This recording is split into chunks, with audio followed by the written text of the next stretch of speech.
Okay, तो आपकी कक्षा में मैं आपका फिर एक बार स्वागत करता हूँ। हम लोगों ने बात किया था एजियोट्रॉप्स के बारे में। फिर हमें पढ़ना था कोलिगेटिव प्रॉपर्टीज। हमने बोला था कि कोलिगेटिव प्रॉपर्टी क्या होता है, तो उसके लिए हमने बताया था कि अगर आप बात कर रहे हैं कोलिगेटिव प्रॉपर्टी का, कोलिगेटिव प्रॉपर्टी, तो इसमें बताया गया था कि this is the property of ideal solution which depend upon the number of particles of solute but independent upon the nature of the particles are called colligative property। Means ये एक ऐसा ideal solution की property होती है जो number of particles of solute पर depend करती है, ना कि उन सॉल्यूट के नेचर पर डिपेंड करती है। कौन कौन सी कोलिगेटिव प्रॉपर्टी है, तो हमने बताया था कि relative lowering in vapour pressure, फिर से elevation in boiling point, depression in freezing point, and उसके बाद एक और था आपका what we can say by osmotic pressure. तो पहले अगर हम लोग बात करें relative lowering in vapour pressure VP, तो क्या होगा कि मान लो कि अगर relative lowering in vapour pressure की बात करें, तो मान ली कि जब कोई भी सॉल्यूट प्योर स्टेट में था, सॉरी कोई भी सोल्यूशन प्योर था, मीन्स एक कंपोनेंट से बना था, उस समय उसका वेपर प्रेशर मान लो क्या है, पीए नॉट है। अब फिर जब मैंने उसमें एक कंपोनेंट डाला, मीन्स हमने उसमें कोई वोलाटाइल कंपोनेंट हमने डाला, तो उसका जो वेपर प्रेशर हो गया वो घट के कितना हो गया, पीए हो गया। तो PA naught minus PA by PA naught क्या कहलाएगा, relative lowering in vapour pressure कहलाएगा। तो कहा जाता है कि ये जो relative lowering in vapour pressure है वो डिपेंड करेगा कि कितने नंबर ऑफ आप वोलेटाइल कंपोनेंट आपने सॉल्यूशन में डाला है, यानी कि कितने नंबर ऑफ सॉलिड पार्टिकल्स आपने उस सॉल्यूशन में ऐड किया है, जिससे कि सॉल्यूशन जो प्योर ना होकर इम्प्योर हो चुका है, तो उसके मोल फ्रैक्शन पर डिपेंड करेगा। That means it just depend on the mole fraction of the solute. Okay, and one thing I also want to suggest that कि मोल फ्रैक्शन जो होता है वो क्या होता है, mole of that component upon mole total mole, that is N B upon N A plus N B. बच्चों आप एक बात बताओ कि अगर आपने सॉल्यूशन में थोड़ी सी मात्रा नॉन वोलेटाइल कंपोनेंट डाला है, जैसे मान लीजिए अगर मैं कहूं कि आपके पास एक समुद्र भरा हुआ पानी है जिसमें आपने 1 चम्मच चीनी डाल दिया, तो समुद्र के जो वाटर है उसके कॉन्सेंट्रेशन की तुलना में जो आपका 1 चम्मच चीनी है वो क्या है, बहुत ही कम है। यानी हम कह सकते हैं यहाँ पे कि N B is much much much lesser than N A. Got it. तो हम यहाँ से क्या बोल सकते हैं, यहाँ से हम बोल सकते हैं P A not minus P A upon P A not is equals to N B upon N A, because N B is much much much great smaller than N A. तो यहाँ पे N A plus N B को हम बस N A लिख सकते हैं। तो ये आपका जो एक्सप्रेशन आया ना, this is the expression for relative lowering in vapour pressure. आपने समझा होगा आई होप। फिर अब इसमें क्या करते हैं, इसके बाद हम नेक्स्ट प्रॉपर्टी को पढ़ते हैं। बच्चों अगर मैं नेक्स्ट प्रॉपर्टी की अगर बात करूं, थोड़ा सा मैं इसको सही करने, हाँ ठीक है। अगर मैं नेक्स्ट प्रॉपर्टी की बात करूं तो ये है elevation of boiling point. Elevation of boiling point, ठीक है। एक बात बताइए आप लोग कि जो नाम से क्लियर है इलेवेशन ऑफ बॉइलिंग पॉइंट, आप ऐसे सोचो कि मान लो कि आपके पास कोई ऐसा कंपोनेंट है जो प्योर, आपके पास एक ऐसा सोल्यूशन जो प्योर फॉर्म में है, ठीक है।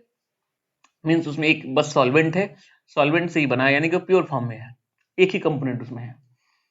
और तो उसका जो वेपर प्रेशर होगा अगर वो x है, तो उस सॉल्यूशन में अगर हम कुछ solid particle, that means non volatile component particles अगर हम डाल देते हैं, सॉलिड पार्टिकल अगर हम डाल देते हैं, तो क्या होगा, उसका वेपर प्रेशर जो होगा वो क्या होगा, वेपर प्रेशर जो होगा कम होगा, और उसका बॉइलिंग पॉइंट क्या होगा, बढ़ेगा, क्योंकि आपने जो डाला है वो सॉलिड है, वो सॉलिड पहले लिक्विड में कन्वर्ट होगा, तब लिक्विड में जाके वो गैस में कन्वर्ट होगा। यानी कि यहाँ पे आपको साफ साफ दिख रहा है कि यहाँ पे बॉइलिंग पॉइंट में इंक्रीमेंट आएगा। नॉन वोलेटाइल कंपोनेंट डालने के बाद से बॉइलिंग पॉइंट में जो इंक्रीमेंट होता है उसे ही उसके उसके रिस्पेक्ट में जो इनिशियल वॉल्यूम होता है, सो इनिशियल जो बॉइलिंग होता है, इन दोनों वॉल्यूम का जो डिफरेंस होता है उसे ही हम बोलते हैं इलेवेशन ऑफ बॉइलिंग पॉइंट। और इलेवेशन ऑफ बॉइलिंग पॉइंट को बच्चों हम डेल्टा टीबी से डिनोट करते हैं। किसे कहते हैं, डेल टीबी। एक बात बताइए, जो बॉइलिंग पॉइंट जो इंक्रीज हो रहा है वो कहीं ना कहीं number of moles of solute पर डिपेंड करेगा। यानी कि ये भी क्या करेगा, मोलारिटी ऑफ सॉल्यूट पे डिपेंड कर रहा है, ठीक है ना। आप जब प्रोपोर्शनलिटी को इक्वल्स में बदलते हैं बच्चों, एक कांस्टेंट के बी आएगा, तो हम बोल सकते हैं delta T B equals to K B into M, और डेल्टा टी बी को हम क्या बोल सकते हैं, डेल्टा टी बी क्या है, T B minus T B not, यानी कि अभी जो टेम्परेचर है वो, सॉरी अभी जो बॉइलिंग पॉइंट है वो, और जो स्टार्टिंग में था वो, इन दोनों का डिफरेंस क्या है, डेल टी बी, और के बी एम के बराबर है ये। This is the expression for elevation of boiling point. अब बच्चों आपको पता है ना कि अगर हम मोलारिटी की बात करें तो हम क्या कह सकते हैं, हम यहाँ से अगर थोड़ा सा और अच्छे से इसको समझे इसको, delta T B equals to K B into M है, यानी कि यहाँ से M equals to delta T B by K B बोल सकते हैं। कोई दिक्कत, कोई परेशानी नहीं होनी चाहिए। अब ध्यान दीजिएगा, अगर मैं इस m की वैल्यू पुट कर दूं, m की वैल्यू अगर मैं पुट करूं तो क्या हो जाएगा, यहां से हो जाएगा कि एक एक्सप्रेशन यहाँ से आ जाएगा कि molar mass of that solute component equals to K B into 1000 into W B, that means weight of that solute divided by delta TB into WA. This is the expression for molecular mass of that component. Okay, तो ये आपने सीखा। इसके बाद आपको मैं बताने वाला हूं depression in freezing point, depression in freezing point.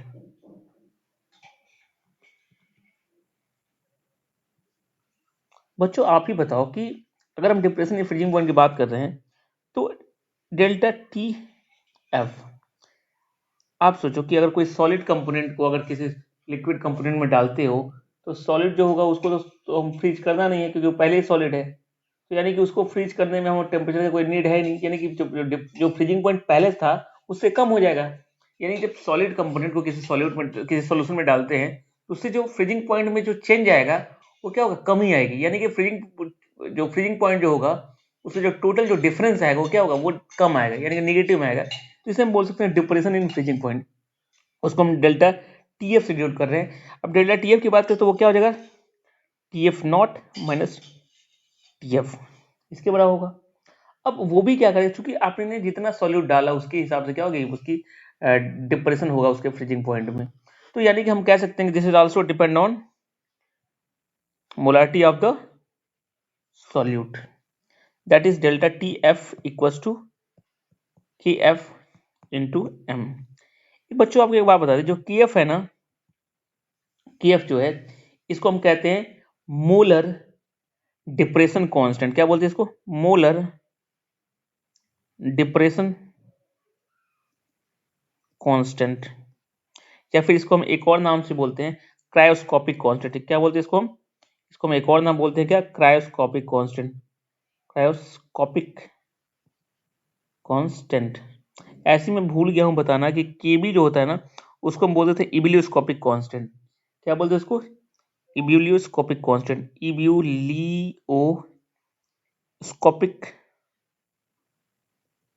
Constant, ठीक है।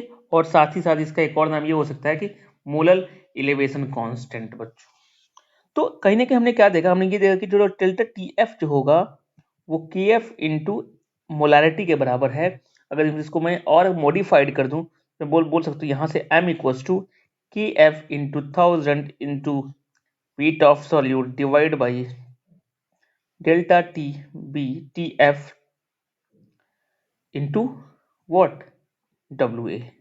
This is the whole mathematical formula that we observe। ठीक है, तो हमने तीन what we can say colligative property को पढ़ा। पहला पढ़ा relative lowering of vapour pressure, दूसरा पढ़ा एलिवेशन ऑफ बॉइलिंग पॉइंट, तीसरा पढ़ा डिप्रेशन एंड फ्रीजिंग पॉइंट। अब नेक्स्ट जो हम लोग पढ़ने वाले हैं उसको हम बोलते हैं बच्चों ऑस्मोटिक प्रेशर। क्या बोलते हैं, ऑस्मोटिक प्रेशर। बच्चों first of all we have to know that what do mean by osmotic pressure, क्या आप बता सकते हैं? ओके तो अगर आप नहीं बता सकते तो मैं आपको बताना चाहता हूँ कि we talk about osmotic process, तो हम कह सकते हैं कि the excess pressure that must be applied to the solution side to prevent osmosis, means osmosis की जो प्रक्रिया है उसको रोकने के लिए बाह्य तरफ से, बाह्य ओर से हम कितना अत्यधिक प्रेशर लगा रहे हैं जिससे कि हम ऑस्मोसिस की क्रिया को रोक सके, यानी कि सॉल्वेंट मॉलिक्यूल का सॉल्यूशन साइड में जाने से रोक सके, उस प्रेशर को हम बोलते हैं बच्चों osmotic pressure. That means what I am saying that the excess pressure that must be applied to the solution side, ध्यान देना ये जो एक्सेस प्रेशर आप अप्लाइड कर रहे हैं वो आप सॉल्यूशन साइड से अप्लाइड करने वाले हो, ठीक है। तो the excess pressure that must be applied to the solution side to prevent the osmosis, in other way what we can say, to stop the passage of solvent molecule into it through SPM, that means semi permeable membrane, is called osmotic pressure। तो बच्चों मैंने क्या बोला कि the excess pressure applied to a solution side to prevent or stop the osmosis, in bracket we can say that the passage of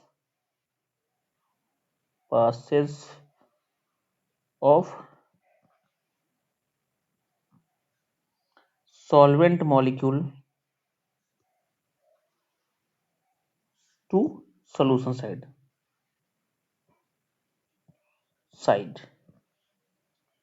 through THROUGH through SPM, that is semi permeable membrane, is called osmotic pressure। उस osmotic pressure को हम किससे दिखाते हैं, पाई से दिखाते हैं, और जो osmotic pressure होता है वो concentration of solute पे डिपेंड करता है। that means osmotic pressure is proportional to C, that means pi equals to CRT, where C is the concentration, and we know that the concentration can be represented in mole per volume। That means if pi equals to CRT and we know that C equals to N by V, so we can put that pi equals to N by V RT। Got it बच्चों, आप समझ पा रहे हो। एक बात और मैं आपको बताना चाहूंगा कि आपने पढ़ा होगा कि PV इक्वल्स टू NRT, पढ़ा है ना आपने। अगर आपने ये बात अगर पढ़ा है कि PV इक्वल्स टू NRT, तो बच्चों एक बात बताओ कि मैं NRT की जगह पे मैं PV लिख सकता हूँ? बिल्कुल हो सकता है ना। तो अगर मैं अगर ऐसा लिख दूं तो ये जो एक्सप्रेशन है वो मैं वॉल्यूम और प्रेशर के टर्म्स में भी लिख सकता हूँ। और एक चीज और आपको मैं बता दूं, जो आर होता है ये क्या है, ये गैस कांस्टेंट है जिसकी वैल्यू होती है 0.0821 लीटर एटमॉस्फेरिक पर मोल, और टी तो आपको दुनिया को पता है कि ये क्या है, टेम्परेचर है, किसमें, केल्विन में, ठीक है, केल्विन में टेम्परेचर है। तो हमने ये चीज पढ़ा। अब बच्चों मैं आपको बताऊंगी what is the meaning of isotonic solution. नाम में छिपा हुआ है कि two solution having same osmotic pressure and same concentration, means ऐसे दो सोल्यूशन जिसका ऑस्मोटिक प्रेशर भी सेम हो और जिसका कॉन्सेंट्रेशन भी सेम हो। आपको साफ साफ क्लियर दिख रहा है, आइसो का मतलब होता है सेम, यानी कि ऐसे दो सोल्यूशन जिसका ऑस्मोटिक प्रेशर सेम हो जाए और सेम कॉन्सेंट्रेशन हो जाए, तो क्या बोलते हैं, आइसोटोनिक सोल्यूशन। अब इसमें ध्यान देना, इसमें जो आइसोटोनिक जो नहीं होते वो क्या होते हैं, तो वो या तो हाइपरटोनिक हो सकते हैं या तो वो हाइपोटोनिक हो सकते हैं। मींस हाइपरटोनिक सोल्यूशन क्या कहलाएगा, हाइपरटोनिक सोल्यूशन वो है, यानी कि देखो ऑस्मोटिक्स और सॉरी ये आइसोटोनिक सोल्यूशन में क्या बोला, जिसका सेम ऑस्मोटिक प्रेशर हो, ठीक है, और सेम कॉन्सेंट्रेशन हो, ठीक है, ये हो गया। अब इसके दो और ब्रांच की, अगर वो आइसोटोनिक नहीं है तो क्या हो सकते हैं, तभी हो सकते हैं हाइपरटोनिक या फिर हाइपोटोनिक। हाइपोटोनिक क्या होता है, जब क्या होगा, हाइयर ऑस्मोटिक प्रेशर, जब सोल्यूशन का क्या हो जाए, ऑस्मोटिक प्रेशर क्या हो जाए, हाइयर हो जाए, हाइयर, ठीक है, ठीक है ना। और हाइपोटोनिक कब होगा, जब सोल्यूशन का जो ऑस्मोटिक प्रेशर है वो क्या हो जाएगा, लोअर हो जाए, यानी जब ऑस्मोटिक प्रेशर लोअर हो तो हाइपरटोनिक, और जब ऑस्मोटिक प्रेशर सॉल्यूशन में क्या हो, हायर हो जाए तो हाइपरटोनिक, और अगर सेम हो जाए तो आइसोटोनिक। बच्चों आप समझ पाए होंगे शायद, मैं उम्मीद करता हूँ कि आप सभी समझ पा रहे होंगे, क्योंकि वन शॉट वीडियो में बना रहा हूँ, थोड़ा सा प्रॉब्लम तो हो ही रहा होगा, लेकिन कोई बात नहीं, डर के आगे जीत है माउंटेन ड्यू। चलो अब हम पढ़ने वाले वन हाफ फैक्टर्स। क्या पढ़ने वाले हैं? One Hoff factor. बच्चों वन हाफ फैक्टर्स को हम आई से डिनोट करते हैं। क्या होता है ये? So the ratio of normal molecular mass to the observed molecular mass. ठीक है, the ratio of normal molecular mass to the observed molecular mass of the solute, ठीक है, is called van't Hoff factor. यानी कि मैं अगर आई की बात करूं तो आई का क्या बोल सकते हैं? Normal molecular mass upon absorbed molecular mass।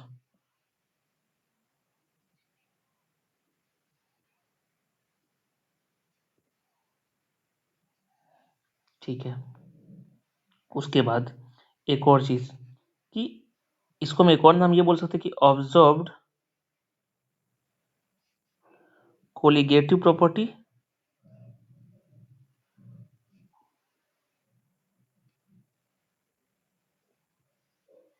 To calculated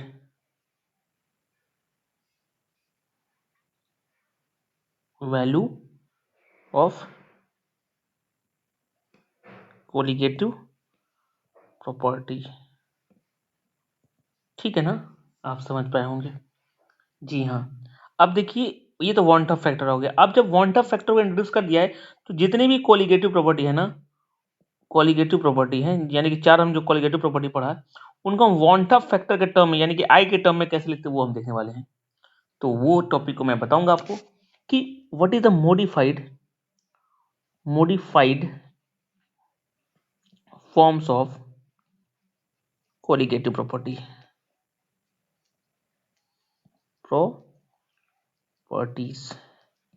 बच्चों ध्यान से समझिएगा, पहला जो P A not minus P A by P A naught क्या था, ये relative lowering in vapour pressure, वो क्या था, वो N B by N A हमने लिखा था। अब वो क्या हो जाएगा, आई इंटू क्या बोला मैंने, i into N B upon N A हो जाएगा, यानी कि वांट ऑफ फैक्टर के टर्म में। दूसरा जो हमने पढ़ा कि delta T B equal to K B into M, वो अब क्या हो जाएगा, i into K B into M, क्योंकि हमने वांट ऑफ फैक्टर के टर्म में लिखा है। तीसरा जो होता है depression in freezing point delta T F equal to K F into M, वो क्या क्या हो जाएगा, i into K F into M. तो चौथा प्रॉपर्टी था क्या, osmotic pressure pi equal to C R T, वो अब क्या हो जाएगा, i C R T, because introduction of van't Hoff factor हो चुका है। बच्चों इस तरीके से हमने सॉल्यूशन चैप्टर कंप्लीटली एंड कर दिया। वन शॉट वीडियो में नहीं, टू शॉट वीडियो में कंप्लीट किया है। मीन्स इसका इनिशियल पार्ट मैंने अपलोड कर दिया था, आज मैं इसका जो लास्ट पार्ट था उसको अपलोड कर दिया है। टोटल वीडियो 50 मिनट में कंप्लीट हो गया है। तो एक बार आप जरूर वहां पे जाके इसको देखें। और आपका बोर्ड का एग्जाम आने वाला है, बिल्कुल ही मैं 100% दावा के साथ कह सकता हूँ कि ये वीडियो आपके लिए बहुत ही लाभकारक साबित होगा। जय हिंद, जय भारत।